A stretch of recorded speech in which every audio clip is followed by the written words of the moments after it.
The rain sounds different when you are trying not to do something. It taps against the window, steady and indifferent, and your phone sits on the table beside you like a question you have not decided to answer. You told yourself you would not check again. You told yourself it does not matter what that person posted, whether they replied, whether the absence of a reply means what you fear it means.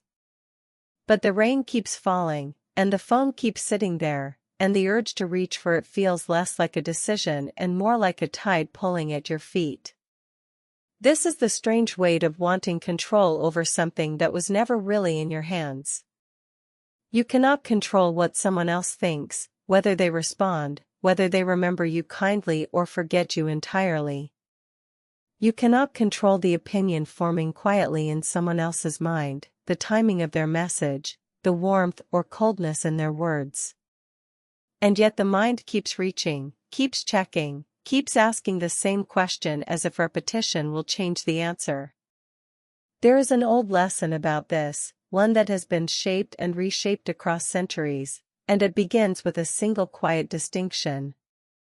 Some things belong to you, and some things do not. What belongs to you is surprisingly small. Your attention right now. Your next breath. The choice to stand or sit, to open the window or let it stay closed. The decision to pick up the phone or leave it where it is. What does not belong to you is almost everything else. The weather. The traffic. The thoughts in someone else's head. The past that already happened. The future that has not arrived. And most painfully, the feelings and choices of other people, no matter how much you wish you could shape them, predict them, hold them steady. The old lesson does not ask you to stop caring. It asks you to stop spending your life trying to control what was never yours to control in the first place. Let me tell you about someone I knew, not a student this time, but a colleague, someone I worked beside for years in the kind of quiet academic department where people rarely spoke about their personal lives. She was careful, competent, the sort of person who answered emails promptly and never missed a meeting. But there was a year when something shifted. She began checking her phone during lunch, during coffee breaks, even during the middle of a conversation. At first I thought it was work. Then I noticed the way her face changed when she looked at the screen, a tightness around her eyes, a small sag in her shoulders. One afternoon, after a particularly long faculty meeting, she stayed behind and told me what had been happening. Her adult son had moved across the country and stopped calling. Not in a dramatic way. Just slowly, quietly, the calls became texts, the texts became shorter, and then weeks would pass with nothing. She did not know if she had done something wrong. She did not know if he was angry, or just busy, or drifting away the way children sometimes do. And so she checked his social media. She looked at his photos, his friends, the life he was building without her. She told herself she was just staying connected. But really, she was searching for control. She was trying to read his silence like a map, trying to find the answer that would let her fix it, change it, make it different. I asked her a question that I am going to ask you now. What are you actually controlling when you check again? When you refresh the page, scroll through the photos, reread the last message for the 7th time, what are you changing?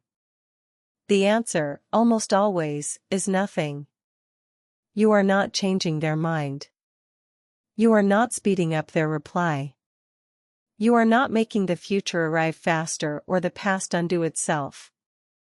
What you are doing is spending your attention, your calm, your small reserve of peace, on something you cannot move.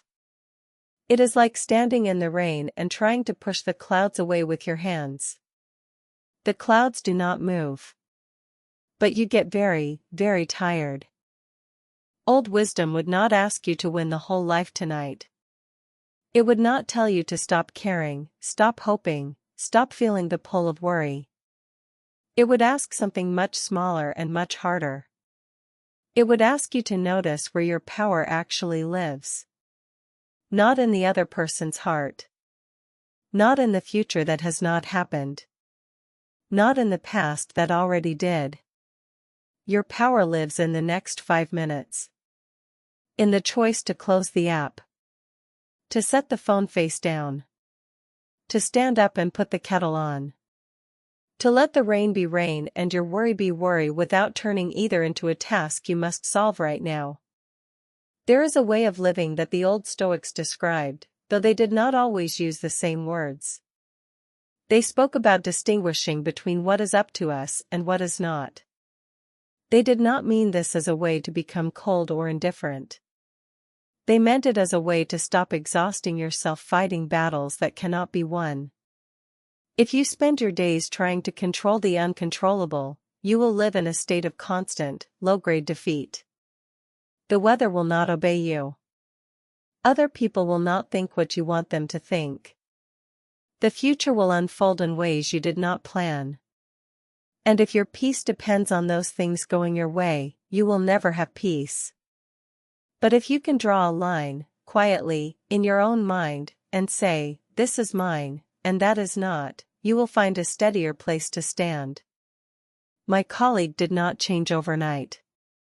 But she began practicing something very small. Every time she felt the urge to check her son's profile, she would pause and ask herself, what am I hoping to control? And then she would name it. I am hoping to control his feelings. I am hoping to control his timeline. I am hoping to control whether he misses me. And then she would say, quietly, out loud if she was alone, I cannot control that. What I can control is whether I send a kind message. Whether I let him have his own pace. Whether I stay gentle with myself while I wait. It did not make the waiting easy. But it made it possible.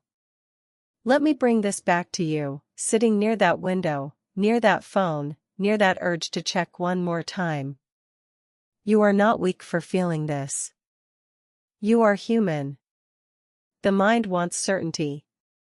It wants to know. It wants to close the loop, solve the problem, make the discomfort go away. But some discomfort cannot be solved tonight. Some questions do not have answers you can find by checking again. And the more you check, the less you are practicing the one thing that actually belongs to you, the ability to let something be unresolved and still choose your next small action with care. Here's what you can do instead. You can name what you cannot control. Say it quietly, like a fact, not a failure. I cannot control when they reply. I cannot control what they think of me. I cannot control whether this turns out the way I hope. And then, after you name it, you can ask the second question. What can I control right now? And the answer will be small. You can control whether you close the app. Whether you drink a glass of water. Whether you write in a journal or turn off the light or let yourself rest without checking one more time. You can control whether you treat yourself with the same patience you would offer a friend who is struggling. Old wisdom would say that your dignity does not depend on other people's replies. It does not depend on being remembered, being chosen, being answered quickly. Your dignity lives in how you meet the things you cannot control. It lives in your ability to stop feeding the anxiety, stop giving it more material, stop asking it the same question and expecting a different answer. This is not about pretending you do not care. It is about caring in a way that does not consume you. It is about loving people, hoping for things, wanting outcomes, and still knowing that your peace cannot depend on getting your way. You do not have to be perfect at this. You do not have to stop checking forever starting tonight. But you can practice one small refusal. One moment where you notice the urge and do not follow it. One breath where you let the rain fall and the phone sit and the uncertainty stay uncertain. That is enough. That is the practice. Not control over the outcome, but control over your own attention, your own next choice, your own small corner of calm. Here is the sentence I want you to carry forward. You cannot make someone reply, but you can stop asking your peace to wait for their answer. Let that be your reminder. Let that be the quiet line you draw. The things you cannot control will always be there. But so will the things you can. And tonight, the thing you can control is whether you give yourself permission to stop trying to solve what cannot be solved and rest in what is actually yours. The rain will keep falling. The night will keep being quiet. And you, whether they reply or not, whether the future turns out kind or difficult, whether you ever know what they are thinking, you can still choose rest. You can still choose to be gentle. You can still let go of the phone, the profile, the endless checking, and let yourself be here, small and steady, in the only moment you actually have.